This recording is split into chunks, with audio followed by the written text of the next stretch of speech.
Hello दोस्तों, इस video में हम एचडीएफसी बैंक और पेटीएम के बारे में देखेंगे और एनालाइज करेंगे कि इसमें जो इतनी बड़ी करेक्शन देखने को मिली है, क्या इसमें बाइंग अपॉर्चुनिटी हमें दिख रहा है या फिर हमें अभी और वेट करना चाहिए। इसके पूरे एनालिसिस करेंगे और ब्रोकरेज फर्म जो क्या कह रही है इसके बारे में उन सबको देखेंगे। साथ ही हम देखेंगे कि इनमें लेटेस्ट न्यूज क्या निकल के आ रहे हैं जो उनके स्टॉक प्राइस को अफेक्ट कर रहे हैं। तो चलिए शुरू करते हैं। लेकिन दोस्तों, अगर आपने अभी तक मेरे चैनल को सब्सक्राइब नहीं किया तो आप मेरे चैनल को सब्सक्राइब कर लीजिए, ताकि आने वाले समय में मैं ऐसे ही वीडियो डालूंगा तो वो आप तक आसानी से पहुंच सके। तो चलिए दोस्तों, वीडियो शुरू करते हैं। तो अगर मैं बात करूं एचडीएफसी बैंक की, तो आपको देखने को मिला कि एफआईआई जो है वो फरवरी के महीने में एकदम जबरदस्त सेलिंग कर रहे हैं। और ये जो जबरदस्त सेलिंग देखने को मिला, जिसकी वजह से इसका जो स्टॉक प्राइस है वो आपका 14% के आसपास से ये डाउन हुआ है। और चूंकि एफआईआई जो होते हैं वो सेंटिमेंट डिसाइड करते हैं, अब एफआईआई जो इतनी लगातार सेलिंग करने लगे, जिसकी वजह से आपका जो इन्वेस्टर है उन्होंने भी सेलिंग कर दिया।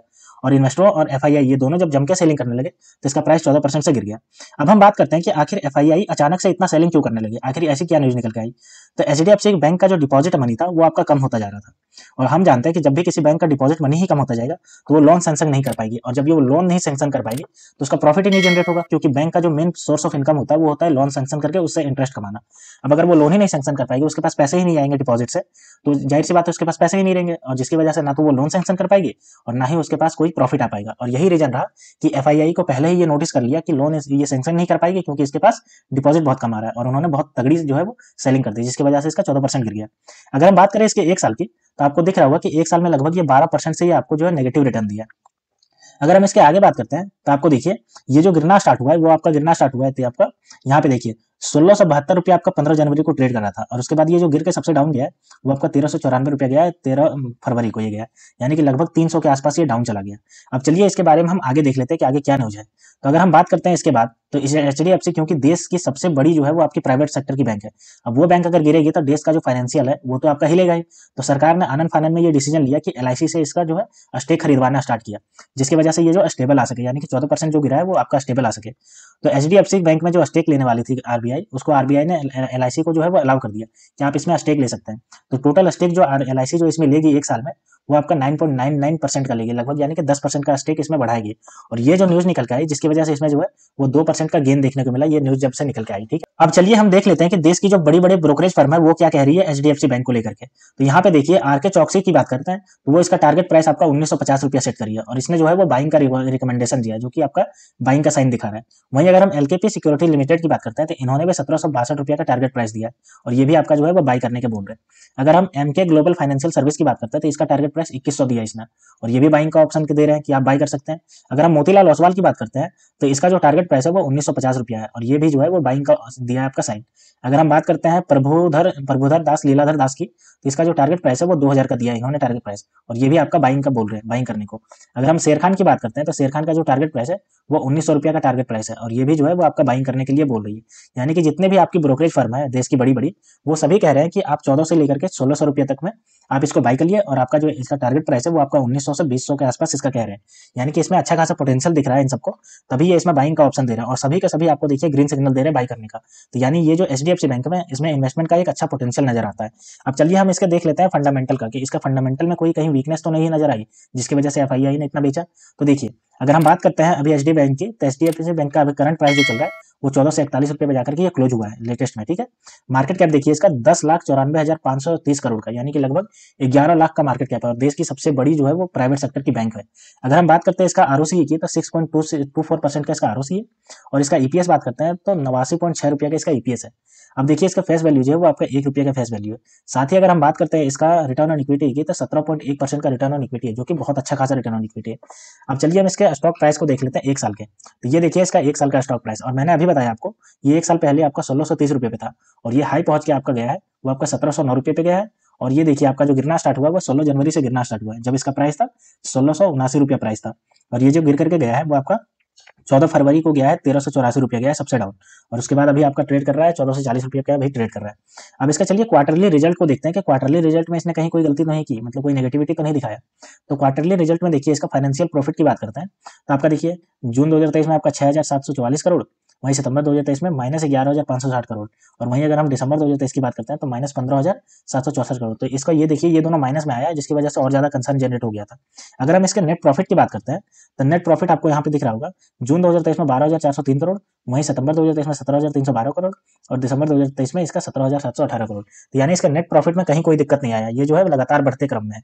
अब चलिए इसके प्रॉफिट एंड लॉस स्टेटमेंट को देख लेते हैं। तो प्रॉफिट एंड लॉस स्टेटमेंट ये हमारे पास आ गया।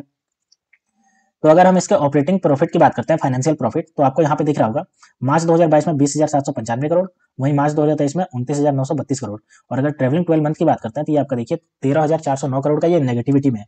और इसी वजह से जो इन्वेस्टमेंट फर्म है उन्होंने जो है कंसर्न जनरेट किया और एफआईआई इसमें जो सेलिंग करी है।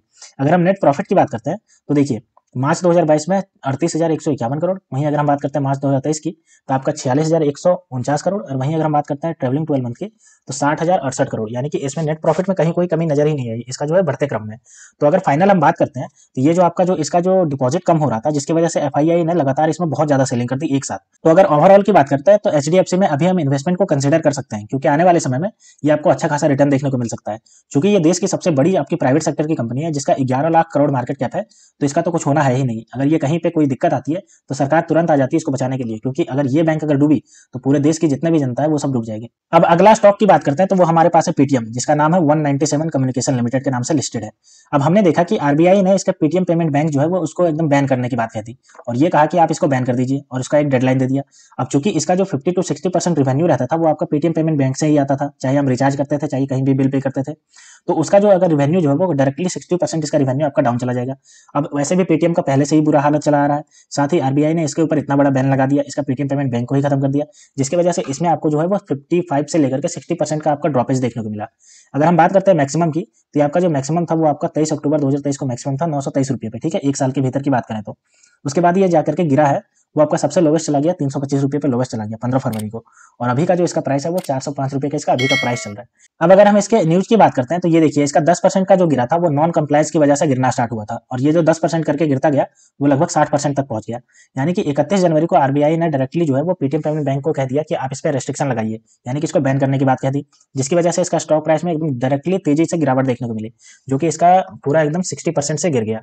क्योंकि हम जानते हैं कि पेटीएम पेमेंट बैंक जो है वो 60% इसका रेवेन्यू जनरेट करता था, अब यही सरकार ने बैन कर दिया आरबीआई ने, तो इसका जो रेवेन्यू है गिर गया, और जिसकी वजह से जो इन्वेस्टर है इसमें वो लगातार सेलिंग करके अपना जो है जितना भी पैसा मिल रहा था उससे करके वो बचने लगे और निकलने लगे। अब चलिए हम देश की बड़ी बड़ी ब्रोकरेज फर्म है उन्होंने क्या कहा है पेटीएम को लेकर के, इनका टारगेट क्या है उसके बारे में देख लेते हैं।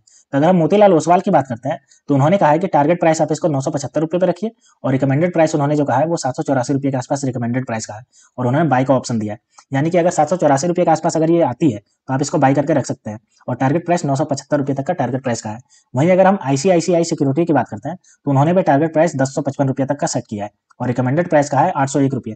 यानी कि अगर ये स्टॉक 800 के आसपास अगर ये आपका ट्रेड करना स्टार्ट होता है तो आप इसमें बाई का ऑप्शन देख सकते हैं आईसीआईसीआई सिक्योरिटीज की तरफ से। तो अभी तो इसमें कोई भी कह नहीं रहे बाई करने को, ये बाई तब करने को कह रहे हैं जब इसका प्राइस 750 से लेकर के 800 रुपये तक पहुंच जाए तब, और इसका जो टारगेट प्राइस सेट कर रहे हैं वो आपका 975 रुपये से 10,1055 रुपये तक का इसका प्राइस सेट कर रहे हैं। तो अगर अभी की बात करते हैं तो इसमें अभी आप इन्वेस्टमेंट से बचिए, क्योंकि इसका जो सबसे मेन सोर्स ऑफ इनकम था पेटीएम पेमेंट बैंक, उसी को सरकार ने बैन कर दिया है आरबीआई ने, जिसकी वजह से इसका 60% से आपका जो मार्केट का जो इसका रेवेन्यू आता था वो ड्रॉप हो गया। और आने वाले समय में चूंकि ये जो कंपनी है वो शुरुआत से ही बहुत बेकार करती जा रही है, और इन्वेस्टर जब से इसमें इन्वेस्ट किए हैं आईपीओ के टाइम से तब से ये रोते ही रहे हैं, तो आने वाले समय में आप भी इसमें ट्रैप हो सकते हैं, तो अभी आप इन्वेस्टमेंट करने से बचिए। अब चलिए हम इस कंपनी के फाइनेंशियल कंडीशन को देख लेते हैं। तो अगर हम इसके फंडामेंटल की बात करते हैं तो आपको यहाँ दिख रहा होगा इसका मार्केट कैप जो है वो 25,651 करोड़ का मार्केट कैप है।